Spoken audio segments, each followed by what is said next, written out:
வடக்கில் கொட்டி கிடக்கும் அரசு வேலை வாய்ப்புகள் ஜனாதிபதி வெளியிட்ட அறிவிப்பு. நள்ளிரவு முதல் எரிபொருள் விலையில் மாற்றம். தூசு தட்டப்படம் 11 வழக்குகள். தேர்தலுக்கு முன்னர் மேலும் பல கைதுகள். ராஜபக்சர்கள் மாத்திரமல்ல, அனைத்து கள்வர்களும் பிடிபடுவர். அனுர அரசாங்கத்தின் சூளுரை. மஹிந்தவின் வீட்டிற்கு படையெடுக்க போகும் மொட்டு உறுப்பினர்கள். யாழில் மக்களுக்கு ஜனாதிபதி அனுரு அளித்த வாக்குறுதி. குறைவடைய போகும் தேங்காய் விலை, மக்களுக்கு மகிழ்ச்சி தகவல். வடக்கு மாகாணத்தில் அரசு வேலைக்கு 30,000 வெற்றிடங்கள் உள்ளதாக ஜனாதிபதி அனுரகுமார திசாநாயக்க சுட்டிக்காட்டியுள்ளார். யாழ்ப்பாணத்திற்கு விஜயம் ஒன்றை நேற்றைய தினம் ஜனாதிபதி மேற்கொண்டிருந்த போதே ஜனாதிபதி இதனை தெரிவித்துள்ளார். குறிப்பாக காவல்துறை திணைக்களத்தில் அதிகளவான வேலைவாய்ப்புகள் உள்ளதாகவும் தமிழ் மொழி மூல காவல்துறை உத்தியோகஸ்தர்களுக்கு வெற்றிடங்கள் காணப்படுவதாகவும் ஜனாதிபதி குறிப்பிட்டுள்ளார். இந்த நிலையில் காவல்துறை வேலைக்கு இளையோர் இணைய முன்வர வேண்டும் என வலியுறுத்திய ஜனாதிபதி அனுர, தமிழ் இளைஞர் ஜோதிகள் சேவையில் இணைய வந்தால் 9,000 பேர் வரை ஆட்சேர்ப்பு செய்ய நடவடிக்கை எடுக்க முடியும் என்றும் தெரிவித்துள்ளார். மேலும் அதற்கு தமிழ் நாடாளுமன்ற உறுப்பினர்கள் இளையோரை காவல்துறை வேலையில் இணைய ஊக்கப்படுத்த வேண்டும் என ஜனாதிபதி தொடர்ந்தும் குறிப்பிட்டுள்ளார். 2025 ஜனவரி 31 நள்ளிரவு 12 மணி முதல் நடைமுறைக்கு வரும் வகையில் லங்கா சூப்பர் டீசலின் சில்லறை விலையை திருத்தியமைக்க முடிவு செய்யப்பட்டுள்ளது. அதன் அடிப்படையில் லங்கா சூப்பர் டீசலின் விலையை 18 ரூபாவால் அதிகரிக்க முடிவு செய்யப்பட்டுள்ளது. இதன்படி அதன் புதிய விலை 331 ரூபாயாக உயர்ந்துள்ளது. இந்த நிலையில் மற்ற எரிபொருட்களின் விலைகளில் மாற்றங்கள் மேற்கொள்ளப்படவில்லை என பெட்ரோலிய கூட்டுத்தாபனம் அறிவித்துள்ளது. அனைத்து கள்வர்களையும் பிடிப்போம் என தேசிய மக்கள் சக்தி அரசாங்கம் சூளுரைத்துள்ளது. இந்த விடயத்தை நாடாளுமன்ற உறுப்பினர் பிமல் ரத்நாயக்க தெரிவித்துள்ளார். அவர் மேலும் கூறுகையில், மஹிந்த ராஜபக்சர்கள் மாத்திரமன்றி அனைத்து கள்வர்களும் பிடிக்கப்படுவர். அரசாங்கம் கள்வர்களை பிடிப்பதற்கு முனைப்பு காட்டும் போது சஜித் நாமல், விமல் வீரவன்ச போன்றவர்கள் அதனை தடுக்க முயற்சிக்கின்றனர். தற்பொழுது அவர்கள் ஒன்றிணைந்து கொண்டுள்ளனர். துறைமுகத்தில் இருந்து தங்கம் கடத்தப்பட்டதாக குற்றம் சுமத்தப்படுகின்றது.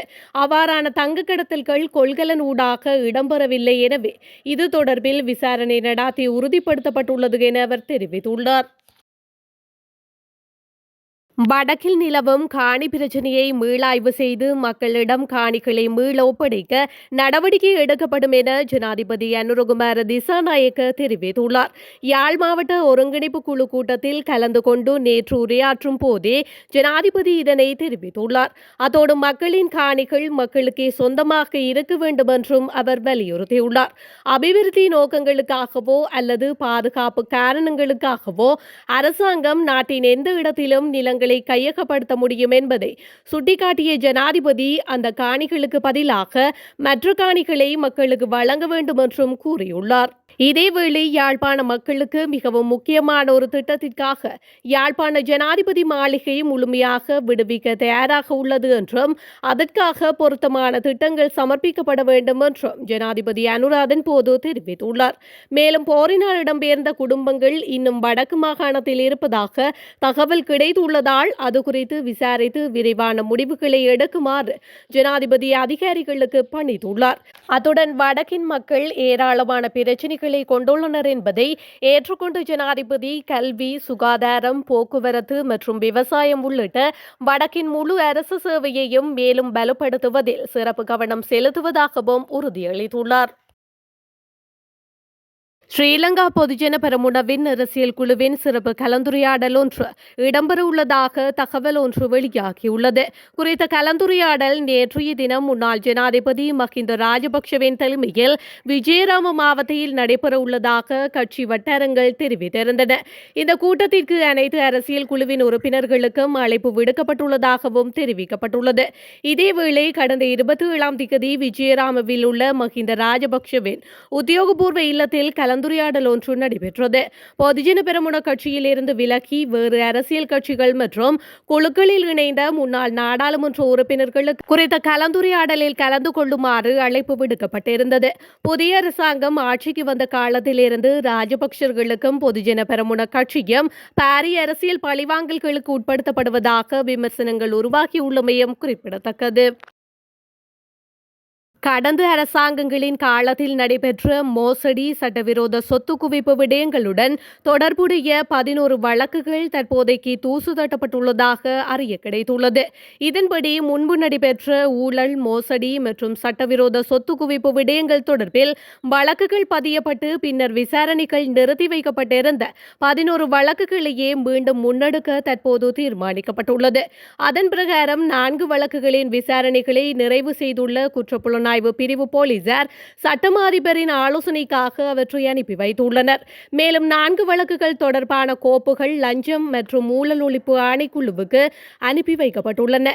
ஏனைய 3 வழக்குகள் தொடர்பிலும் துரிதமான விசாரணைகள் முன்னெடுக்கப்பட்டுள்ளன. பெரும்பாலும் உள்ளூராட்சி தேர்தலுக்கு முந்தைய காலகட்டத்தில் முன்னைய அரசின் 5க்கும் மேற்பட்ட முன்னாள் அமைச்சர்கள் கைது செய்யப்படலாம் என்றும் தெரிய வந்துள்ளது. 2 வாரங்களுக்குள் தேங்காய் விலை நிச்சயமாக குறையும் என தெங்கு அபிவிருத்தி அதிகார சபையின் தவிசாளர் சாந்தரணதுங்க தெரிவித்துள்ளார். தென்னிலங்கை ஊடகம் ஒன்றின் அரசியல் நிகழ்ச்சி ஒன்றில் பங்கேற்ற போது அவர் இதனை குறிப்பிட்டுள்ளார். நாட்டில் தற்போது நிலவும் தேங்காய் பற்றாக்குறையை நிவர்த்தி செய்வதற்காக இன்னும் 2 வாரங்களில் 200 மில்லியன் தேங்காய்களை இறக்குமதி செய்ய அரசாங்கம் எதிர்பார்த்துள்ளதாகவும் சாந்தரணதுங்க கூறியுள்ளார். அதன்படி தற்போது 250 ரூபாய் அளவில் உள்ள ஒரு தேங்காய் விலை எதிர்காலத்தில் ரூபாய் 180 முதல் 200 ரூபாய் வரை குறைய வாய்ப்புள்ளதாக அவர் சுட்டிக்காட்டியுள்ளார். இந்த நிலையில் இறக்குமதி செய்யப்பட உள்ள இந்த 200 மில்லியன் தேங்காய்களை தேங்காய் பால், தேங்காய் மா மற்றும் குளிரூட்டப்பட்ட தேங்காய் என்ற 3 வகைகளின் அடிப்படையில் இறக்குமதி செய்யவும் தீர்மானிக்கப்பட்டுள்ளதாக முன்னர் தெரிவிக்கப்பட்டிருந்தமை குறிப்பிடத்தக்கது. யாழ் மாவட்ட மற்றும் தெல்லிப்பளை பிரதேச ஒருங்கிணைப்பு குழு கூட்டங்களின் தீர்மானங்களை புறம் தள்ளி தையிட்டியில் நிர்மாணிக்கப்பட்ட விகாரை அகற்றப்பட வேண்டும் என நாடாளுமன்ற உறுப்பினர் கஜேந்திரகுமார் பொன்னம்பலம் தெரிவித்துள்ளார்.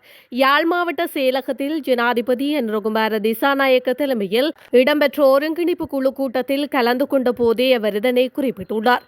இதன்போது தையிட்டி விகாரை அமைந்துள்ள பகுதியில் உள்ள தனியாருக்கு அருகில் உள்ள விகாரை காணிகளை வழங்குவதற்கு அல்லது அவர்களுக்கு நஷ்ட ஈடு வழங்குவதற்கு நடவடிக்கை எடுக்க முடியும் என வடமாகாண ஆளுநர் தெரிவித்துள்ளார்.